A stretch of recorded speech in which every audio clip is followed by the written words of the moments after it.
Welcome folks, I'm Jabby Kuwait, and we've got a video here from Emergency Awesome Spider-Man No Way Home trailer, new scenes, TV spots, breakdown, and Marvel Easter eggs. So I believe this front ends with all the new TV spots that I have yet to see. I thought this would be the perfect video because I can do a reaction to those TV spots and then hear Emergency Awesome's analysis of those TV spots right afterwards. If you haven't already, subscribe to Emergency Awesome. There's a link in the description below for the video we're about to watch. You can hit that original video with an upvote and subscribe to him from there. Also, please subscribe here, hit that bell icon, all notifications, and vote this up to let YouTube know you're enjoying what you're watching. Here we go. Looks like we got competition. I'll fix this, but I'm gonna need some help. Let's catch some multiverse men. Just run it by us next time you break the universe. Deal. Spider-Man. You're not Peter Parker. I am so confused right now. That spell that you botched started pulling in visitors from every universe. The multiverse is real? They all die fighting Spider-Man. There has to be another way! There isn't. They're a danger to our universe. This is all my fault. I can't save everyone. What's happening? They're starting to come through and I can't stop them. When you're thinking I'm about to do something that could break the universe, I know you! run it by us. We need to send them back. You're not gonna take this away from me. You're flying out into the darkness to fight ghosts. What do you mean? They all die fighting Spider-Man. I'm sorry, kid. Yeah, me too. Don't. There has to be another way! There isn't. I underestimated you, Peter. Do I know you? Looks like we got competition. We started getting some visitors. In their universe, they all die fighting Spider-Man. I'm sorry, kid. Yeah, me too. Don't. There has to be another way! There isn't. What's happening? They're starting to come through. I can't stop them. Ever since I got bit by that spider, I've only had 1 week where my life has felt normal. That was when you found out. Peter? That spell that you botched, it started pulling in visitors from every universe. What's happening? They're starting to come through and I can't stop them. Hello, Peter. Do I know you? You think your fancy new suit's gonna save you? Oh, that's dope. Looks like we got competition. The shot where they're on the train and it's upside down is so cool. It just reminds me of the stuff I loved about Doctor Strange. It's not just upside down, it's like an Inception sort of situation where the city's folded in on itself. It's definitely got that Inception feel, and I love the movie Inception because of conceptually it's just so awesome. And then Doctor Strange for the same reason. It's just like those kinds of visuals you don't see very often in movies. And a film like Doctor Strange lends itself to the opportunity to do some crazy stuff. And you got Doctor Strange as a central character in here. Obviously not as central as Spider-Man being the lead character, and hopefully the other two as well. Doctor Strange is a main character here, and so with that, you get some cool shit like this, and it's like, this is something that I don't recall seeing in the main trailers. This is so damn exciting. I'm so stoked for whatever the hell is going on in this scene. I think it's the scene where Doctor Strange is trying to trap Spider-Man inside like the duplication of the trains or whatever the hell he's doing with the illusion spell or whatever. If I wasn't already a huge Spider-Man fan, this scene alone would be worth the price of admission. Anyway. That is so cool. The costume pulling him out like a spider. Welcome back, everyone. This will be my new Spider-Man No Way Home trailer video and footage breakdown. There's a whole bunch of new TV spots with a ton of new scenes and Easter eggs. So if you're brand new to the channel, be sure to subscribe to get all the videos. This is just the beginning. There's going to be a bunch of really cool stuff happening. Hawkeye episodes also start this week, and I'll be doing videos for all those episodes. But the first new scene is of Spider-Man and Dr. Octopus during the bridge fight. A lot of new bridge fight scenes. It begins when he starts thrashing Spider-Man around, and it's right after he says, "Hello, Peter," who responds, "Do I know you?" I don't even know who you are.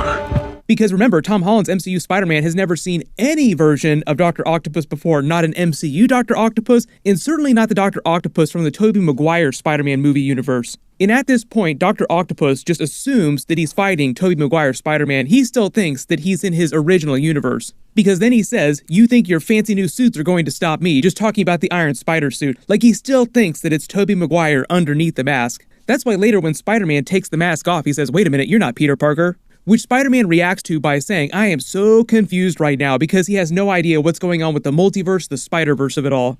You notice that Dr. Octopus still has the tentacle spike weapon from Spider-Man 2, because remember, this is meant to be him from the second after he went down into the river at the end of Spider-Man 2, so it's as if no time has passed for him at all. Even though after he died, time continued to pass in Tobey Maguire's Spider-Man universe, so like Tobey Maguire's Spider-Man will look like he's much older when we see him in the movie, but this Dr. Octopus looks the exact same age as when he went down in the river. It's all because of the way Spider-Man messes up Doctor Strange's spell and causes reality to warp in the multiverse. So you have different time periods in different parts of the multiverse mixing and matching with each other. So that's how you have both Green Goblin and Dr. Octopus, who died at different points in the timeline of the Tobey Maguire Spider-Man movies, now coexisting in the same time period of the MCU. But then right after he starts joking about his fancy new suit not being able to stop him, he throws Spider-Man, who responds by using the Iron Spider's suit legs to rip his way through the metal. And Dr. Octopus kind of has this funny reply, chagrin, saying, "Looks like we have some competition," talking to his arms, like they're competing to see who has the most arms. If it wasn't clear, for those of you that are asking, Dr. Octopus's arms are technically way stronger than the Iron Spider arms, like he could rip them apart. But I do like the theory here that Spider-Man is actually able to use the Iron Spider nanites in a really clever way to immobilize Dr. Octopus's arms. So when they start covering him, and it looks like Dr. Octopus has Iron Man built octopus arms, it might actually be Spider-Man using the Iron Spider nanites to immobilize his arms. Like, what if Spider-Man is still technically in control of the nanites in what they're doing when this is happening? Because they have to get Dr. Octopus in that basement prison of the Sanctum somehow. Right. Exactly. And while this is a cool Iron Man Easter egg reference here in all the trailers, in this new version of the Electro scene where he's yelling at Spider-Man, "You're not going to take this away from me," just referencing Doctor Strange's orders to capture them and send them back to their original universes in time periods, effectively a death sentence. But you zoom in and enhance, and what do you see here? It's Iron Man's arc reactor from Iron Man 2, the one that he built using the new element that he created at the end of the movie. Now here's the thing, Iron Man built many more advanced arc reactors, the Avengers Endgame arc reactor for the Mark 85 armor being his final one, but the one from Iron Man 2 is still based on an Infinity Stone. Remember, he used Howard Stark's research on the Tesseract to perfect a new element. So the element is based on an Infinity Stone, so he's basically been powering himself with Infinity Stone energy this whole time since then in the MCU. It's a good way of explaining how Iron Man has been so OP when he doesn't have the same level of biological powers as people like Thor. But no idea how Electro manages to steal this, or where he stole it from. Probably some Stark Industries museum exhibit or a lab somewhere. Post all your theories in the comments below about where you think that he got this arc reactor from. The reason why Electro would be using an arc reactor in the first place would just be to keep himself at maximum power output for much longer. Then there's more new footage of Spider-Man and Dr. Octopus quipping about being super confused and when they're in the Sanctum later, because it seems like Dr. Octopus is actually the one to really explain everything to him after they get in the prison beneath the Sanctum. Like at a certain point, Doctor Strange yells at him about them getting visitors from other universes, things bleeding over, but it sounds like he doesn't really understand what's happening until he crosses paths with Dr. Octopus. Also, really funny extra detail you may have noticed inside the basement where they're keeping Dr. Octopus. You notice all around the basement here, there's just tons of junk that it seems like Doctor Strange and Wong are storing here in the Sanctum. There's even a fully complete model train set all set up in the background. I'm gonna go ahead and guess and say that that's Wong's model train set. After the Wong versus Abomination fight scene, his character got like 10 times more interesting. Like, is he gambling for money? Does he need more sandwich money? Is that why he's doing this? Now we also know that he loves to drink and do karaoke. There's just so many new questions that we have about Wong now. And right now in Spider-Man No Way Home, it looks like he's packing up to head to warmer climate, like he's going to Carmartage to just hang out because of what's happening in the Sanctum with snow covering everything. Which is also still a huge unanswered question, like what is going on in the Sanctum when this is all happening? I know there are all kinds of crazy theories about this not being the real Doctor Strange, like somebody pretending to be Doctor Strange. But then we also get a brand new funny scene with J. Jonah Jameson where he calls the lizard a dinosaur. Like, is that a dinosaur? The clip is kind of janky and potato quality, but the scenes are really funny. Peter, leave a message. Yeah, Peter, this is Happy. Who are those guys, huh? What's going on? Call me back. Multiverse is real.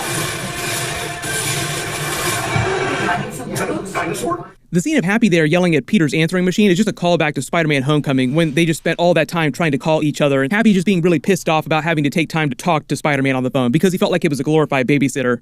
Oh, how times have changed. This time he's yelling at him about the Sinister Six visitors, as Doctor Strange calls them. We started getting some visitors. There's another new scene of MJ and Spider-Man while they're still in the basement of the Sanctum going full Scooby-Doo, where she starts yelling at him for not telling her about Doctor Strange's spell. Like she says, next time you're thinking about doing something that's going to break the universe, maybe you run it by us first. So what that tells us is that the way Spider-Man messes with Doctor Strange's spell, causing all this havoc, successfully allows MJ and Ned Leeds to remember him and their time together. Otherwise, the movie would stop short after the spell. Like he'd have to run around and then re-explain his entire backstory to MJ and Ned Leeds so that they could do the Scooby-Doo stuff. Right. There's a brand new scene of Spider-Man versus the Sandman. He's got him with his giant hand here, and there's another new Sandman scene of him just reaching out to the frame here. For those of you asking what happened to him, because Doctor Strange and Dr. Octopus both imply that all the villains died during fights with Spider-Man in their original universes, but during Spider-Man 3, a lot of you remember the last time we saw Sandman, he was very much alive at the end of that movie. Right. I believe during Spider-Man No Way Home, they'll just cover the rest of those Sinister Six characters' storylines. In Sandman, for instance, probably died in some later fight with Tobey Maguire's Spider-Man after the events of Spider-Man 3. Yeah. The other big new scene in here is a longer version of the train fight scene between Spider-Man and Doctor Strange after he's yoinked Doctor Strange's magic box, and they've entered what looks like the mirror dimension, where everything in New York City looks like it's folded in on itself.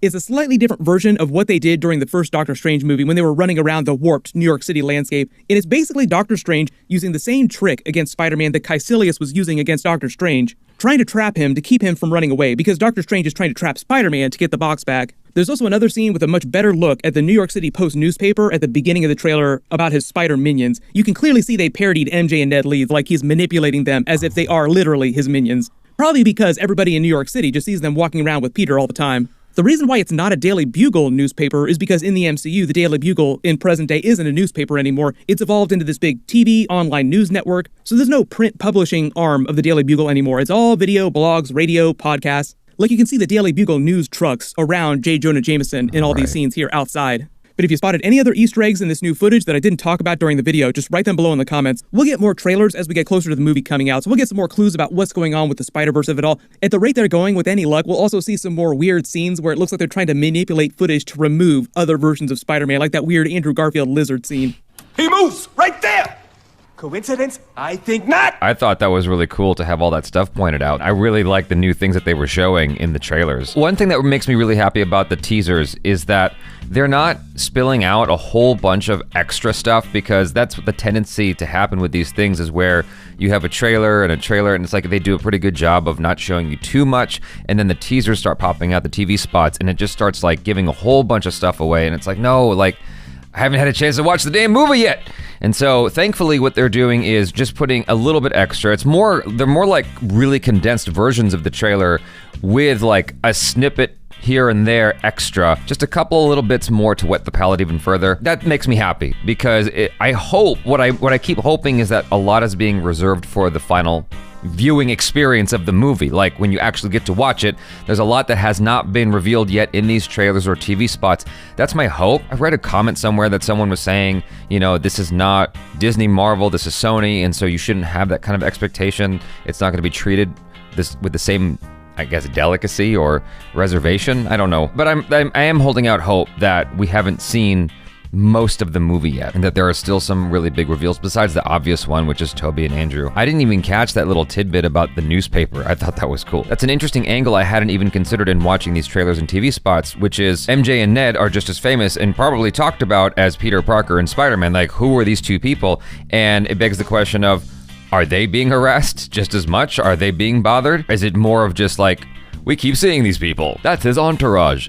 It's his posse. At this point, it wouldn't surprise me if Doctor Strange was not a fake Doctor Strange. It seems like there's so much going on in this movie as of now. What they have shown us so far is Doctor Strange is sort of like Jack Skellington in Nightmare Before Christmas.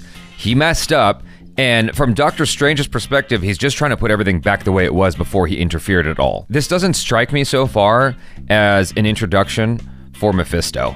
But maybe I'm wrong and there's something I'm overlooking, but it just doesn't seem like that's where this story is headed even a little bit. Anyway, what do you guys think? Let me know your feelings in the comments below. Please subscribe, hit that bell icon, all notifications, and vote this up to let YouTube know you're enjoying what you're watching. I'm Jabby Kuwait. Peace out.